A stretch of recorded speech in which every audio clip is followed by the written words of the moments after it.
siya'y trabaho, wala sa makaasawa. Nakahukom manimpalad na lang siya. Nilarga sa Manila siya nilarga, gamayng putot lang ang dala. Sa Manila, squatter ang Pinoy anan niya. Kay lisod 1A18 ang iyang sistema. May interest niya sa trabaho nga illegal, delikaduha. Nahimo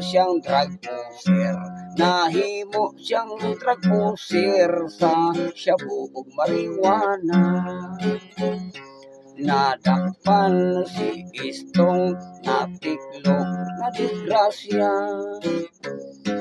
Gidala sa munting lupa, 20 anyos ang sentensya. Dito sa bilangguan, sa sulod sa iyang silda, mga adlaw gipalabay, lawas gipakikal, gidruingan pa.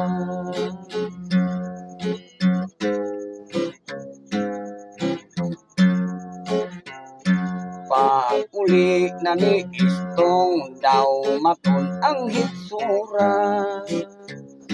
Inighubo sa sinina, lawas daw karatula.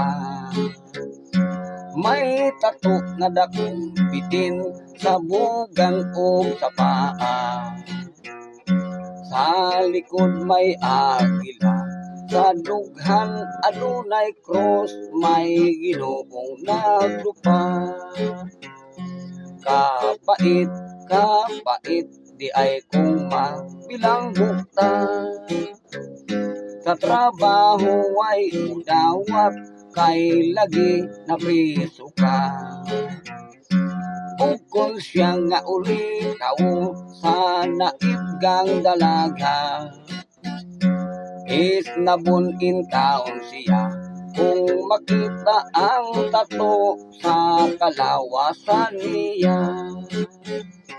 Si Istong sa istorya, nagdarong na lang siya, sa bukid nag-inusar.